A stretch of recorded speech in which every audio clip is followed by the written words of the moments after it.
The Braves are getting ready to break camp and heading up to Washington, D.C., but is there a problem with the pitching staff? We're going to talk about that and more on today's episode of The Crowded Booth.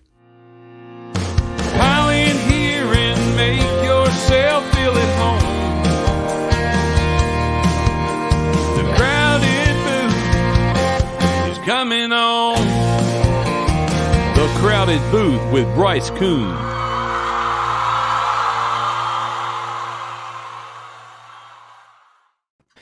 Happy Tuesday, party people. It is a fine Tuesday morning as you are listening on the airwaves. You're listening in podcast form or you like that, Ralph? Or you're watching on the YouTube channel, which we are getting closer and closer to 2,000 subscribers. And you remember the deal, folks. You get to 2K, Ralph will Venmo you 2 cents.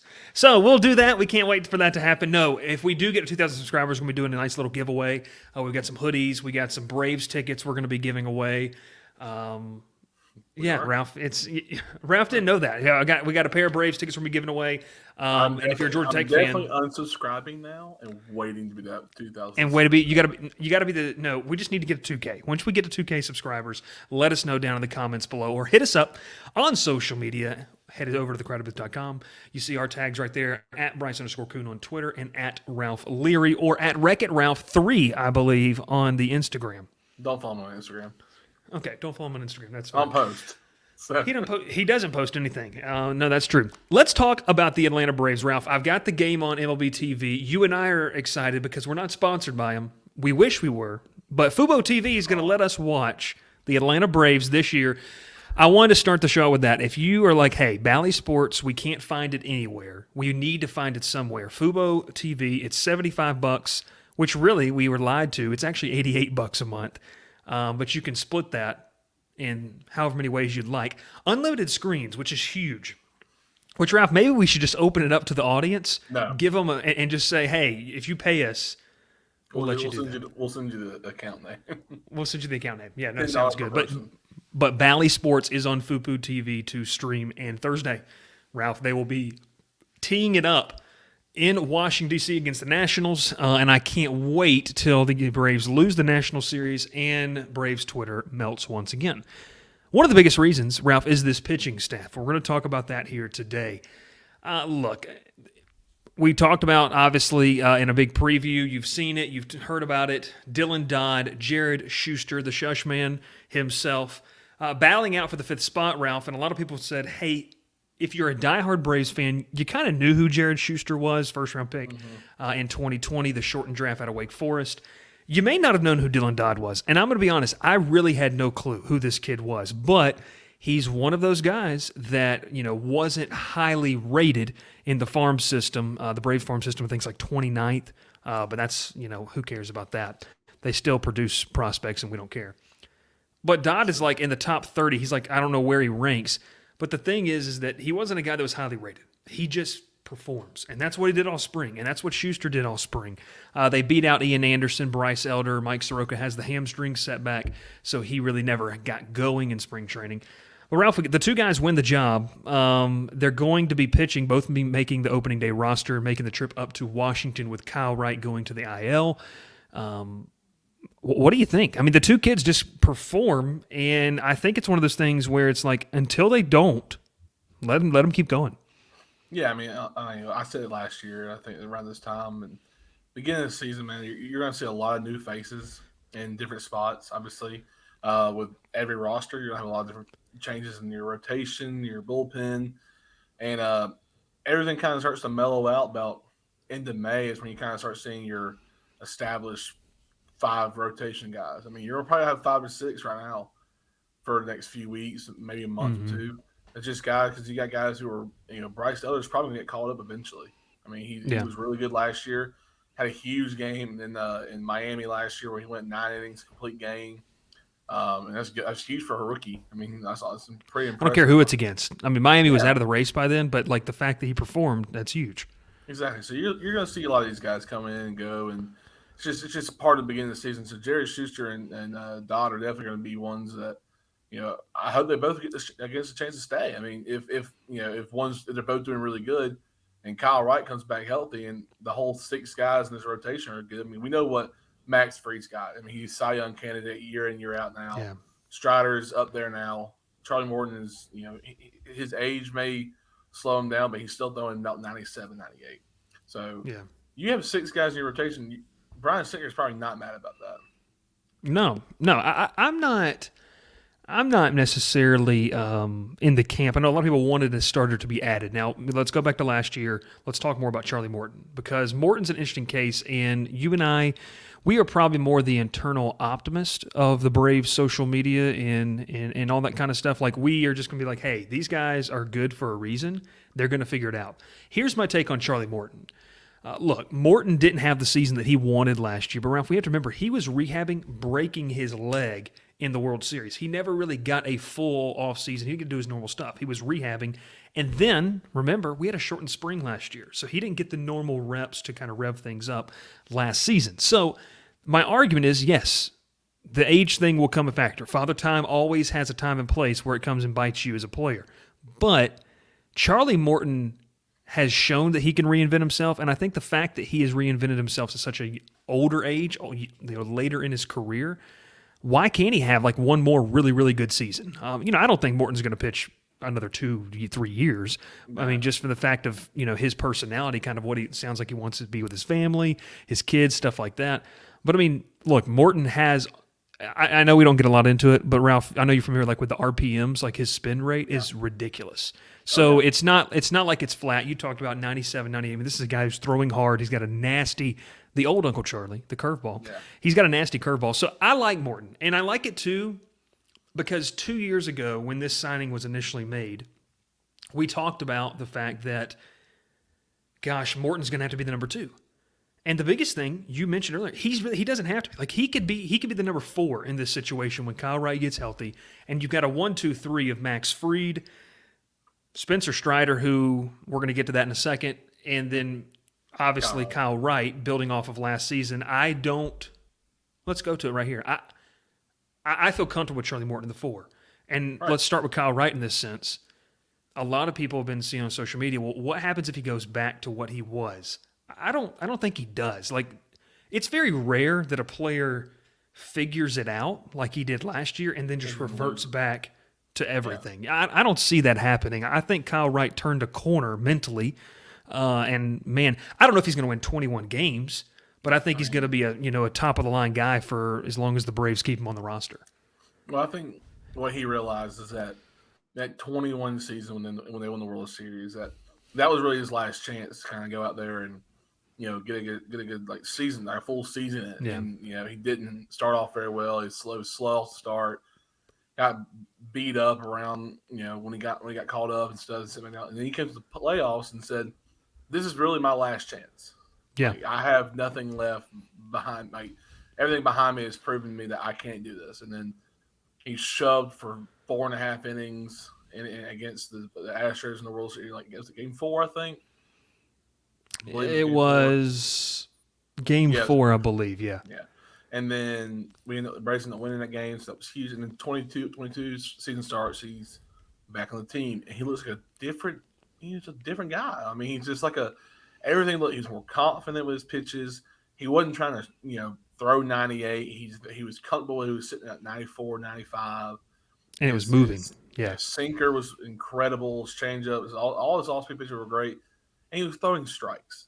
Something he's struggled with so much was throwing strikes. He walked a lot of people in his past, and I think he finally found it last year. And like you said, you don't really just lose it. I mean, now Ian Anderson, he's young. He had we forget that kid was drafted out of high school, and the success he had was stupid early. Yeah, and he was. I mean, he had like 2 or 3 pitches at the time. Now, is he gonna help him in the future if he adds more pitches? I don't know. I'm not a guru. I can't tell you what's going to happen tomorrow. But what the Braves have right now, and there are 5 to 6 guys that are in the rotation with Kyle Wright, if you're not counting him hurt, it's probably top 2, top 3 rotation in baseball, in my opinion. A guy that you mentioned, Ralph, you talk about 2 to 3 pitches, and that's Spencer Strider, who truly, when you look at the percentages, I mean, he has a changeup. He doesn't really throw it a lot. It's more of a change of pace. He'll sneak in every now and then. He's got the electric fastball, and he's got the nasty breaking ball. So can Spencer Strider survive off that? And I sit in the camp. I've watched. I know you sent me the clip from Talking Baseball. Love those guys over there, and they did their Braves preview. And they said, why not? Like they have Trevor Plouffe on that obviously played baseball, and remember he picked the Braves and the Astros to go to the World Series that year. Absolutely crazy. And he's kind of a Braves guy in the sense of he played with Matt Olson for a spell in Oakland and Sean Murphy. And so he loves the Braves, and he was talking about it like, why not? Because when you have a fastball, so let's paint the picture. We don't get analytical, but I just kind of want to paint a picture of what Spencer Strider does with his fastball. When you look at the day and age of guys with fastballs nowadays in the triple digits or high 90s that sit there on average, what do we notice about them? They're 6'4", 6'5", 6'6". They're huge human beings. Yeah. Spencer Strider's like 5'11", 6 foot. So when he throws that fastball, it's giving the appearance that it's rising up into the zone because he's not throwing necessarily downhill. Look, I don't think that there is I'd venture to say I don't think there's a more cerebral pitcher in baseball than what Spencer Strider does of how he's figured out his ability to use what he has, his God-given gifts, his physique that he obviously – you remember that video last year was like him and Paul Bird or Peter Moylan doing the workout, and like he was like showing him what his like his pre-workout routine, and it was like it's ridiculous, like what he does and how he takes care of his body. So all of that to say, I think Strider is going to excel with 2 pitches. If he develops the third pitch, holy cow. Like if he does, but this is a guy that I truly believe has the potential this season to be one of the best pitchers in baseball. But just because I don't know, like yes, everyone can eventually time a fastball, but it's not flat. And it's so explosive coming out of his hand. Mm-hmm. I mean, I don't see him having a sophomore slump, Ralph. No, I mean, and like what you're saying is it's all true. When people talk about the playoff game, he got shelled in that playoff game. I mean, yeah, but he's also coming off from an oblique injury that he probably rushed to get back to. Yeah, I mean, let's be honest. If your team's in the playoffs, you want to be there for the team. You got him there. Yeah. You helped out. You want to be in the playoff game. You kind of rush back. You say you're good. You're probably not all the way back. And it just didn't he didn't look himself. And obviously, you're facing the hottest team in baseball at the time was the Phillies. Like you said, I don't see a sophomore slump for him. I think he bounces back. I think he has a great year. If he develops that changeup like to an actual third pitch, you're talking about a guy who can pump 101, 102, break your ankle with a slider, and then throw you off, and drop you something about 85 of a changeup. It just kind of just slows you down. It's just that looks like a fastball coming out of the hand. That's filthy. You can't prepare for it. I mean, there's 3 pitches. You have a better chance of picking one of them. But then again, you don't have the time to pick up a fastball that's coming at 101. Yeah, you have to sit fastball on him. You have to sit fastball. You're not expecting the ball to go across the other side of the plate and spinning so much. You're not expecting the ball to just slow down a little bit from that fastball you got 2 pitches earlier. Yeah, you can't prepare for something like that. It's the same thing with Chris Sale when he pitched. I know they're not the same kind of pitching motion, and he's lefty and he's taller, but when he threw from way out here, and was his slump position, you didn't know what was coming. He could throw a slider that was at your actual ankle if you're a righty, or he could throw it across the plate and you wouldn't even touch the lefty. And you had to guess what he was going to throw. I know it sounds like, oh well, it's probability. You can guess. I mean, you can, but you have. But you have 0.2 of a second to figure it out. I mean, that's what's crazy.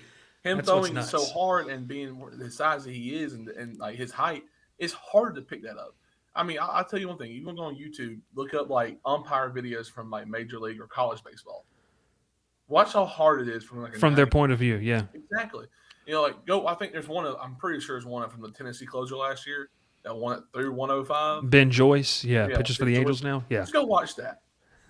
Watch that one time. You tell me you're picking up 105 from the mound. Yeah. If you think it's ridiculous. So it's ridiculous. No, I love what Spencer Strider brings to the table. And 2, I love the fact that he has a little moxie. He's got a little swagger about him, a little arrogance, because you have to have that as a pitcher. Obviously, I go back to the sense of when Atlanta played that series up in New York, and he said, that's what lucky hits get you. I mean, they did that. And then, Ralph, then they came to Atlanta, and, good God, you can go there. There's a highlight reel of the whole weekend in Atlanta. Playoff atmosphere, and the Braves just destroyed them. Just absolutely embarrassed the Mets franchise. When you come at the Kings, you better not miss. You better not miss. Absolutely love it. Max Fried. We'll talk lastly about him. We talked about the fifth guys. We talked about Kyle Wright. I really like where he is. Charlie Morton. You mentioned Bryce Elder, Ian Anderson, Mike Soroka. I mean, that's three really good depth guys. And I want to say this before we move on to Max Fried. Soroka. People saying, is he going to come back? Is he going to come back? Ralph, I don't know if he'll watch it, but your dad is one of the big guys. Why do we keep paying this guy? What are we doing? Here's my thing with Mike Soroka.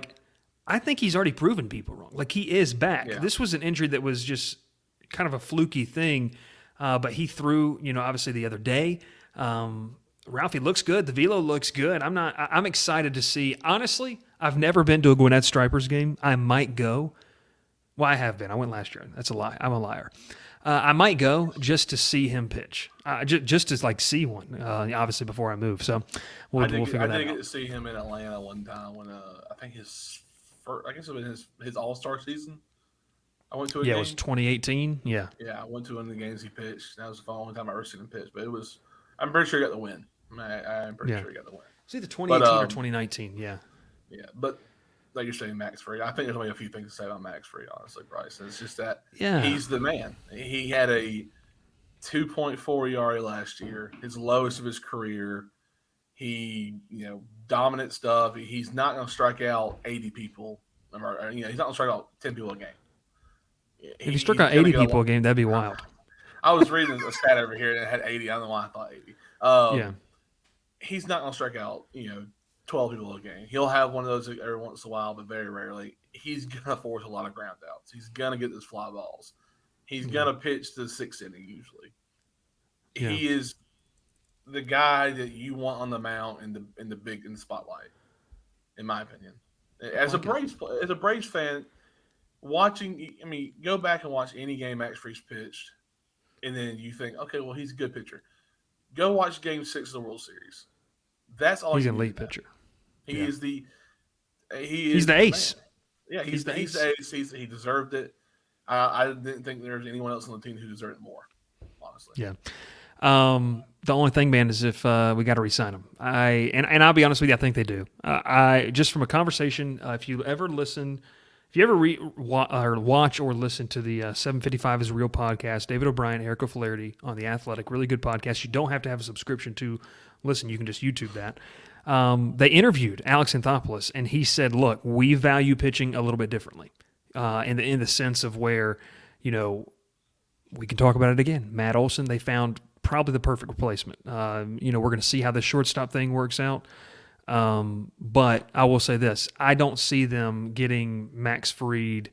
I don't see him walking away unless if he gets to free agency, then yeah, I could see him. But I think the Atlanta's going to give him an extension. I don't know. Maybe I'm too wishful thinking. I know we all talk about the past. It's like we lost Dansby, we lost Freddie, and it's we did, but I feel like Max Fried's a little different. He's not the money chaser. Mm-hmm. He's not the I deserve this much more. He deserves more. He deserves probably the good contract he's going to get.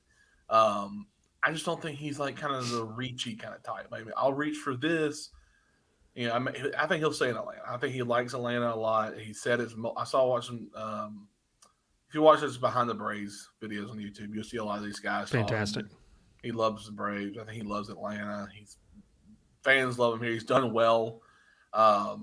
His past 4 years have been some of the best baseball you've watched with Max Fried. Especially 2020, when he went 7-0. I know it was 7-0, but he only pitched 11 times. One of the best pitchers in baseball at the time. And last year had a great year. I think he'll bounce back again and have a better season this year. There's not. Like I said, there wasn't much you can say about him in the first place. He is who he is. He's the ace. That's why. He's the ace. I absolutely love watching this guy pitch. He's one of those that I feel like is can't miss TV too. Like if you're in the stadium, you can't miss it. And speaking of, as we wrap it up here, Ralph, we are at 1,620 subscribers. So that's 1,620, which is fantastic. We appreciate everyone who subbed. I would love to give these Braves tickets away I think it's the middle of April. I'd love to give it away at 2,000. So that is 380 subscribers that we need to hit the 2K mark. Remember, Ralph will Venmo you if you're the 2,000 subscriber, 2 cents, and then I'll Venmo you $3 so you get a hot dog. I don't know where you're getting a hot dog from. With that, maybe the gas station, the 7-Eleven. The online ones. Oh, yeah. Come on now, No doubt you about should it. know. I should know. Obviously, we did that. There we go. Absolutely fantastic. Hey, we appreciate you tuning in here to the Crowded Booth podcast. Please subscribe to the channel. Make sure to check us out on social media as well. My name is Bryce Koon. His name is Ralph Leary. We're coming at you all summer long, even though we will no longer be in the same city or same state. We will be doing that this summer and beyond. And make sure to check out the rest of the channel as well. We have Braves content, we got college football content, and we also have Georgia Tech content for those fans over there that enjoy their Swarm Talk, as well as where we're going to be dropping one of those, I guess, on Wednesday. Wednesday's going to be one of those episodes. Do they want me back? The Tech fans want me back? I think they want you back. We'll stay frosty, everyone, and have a fantastic rest of your Tuesday afternoon.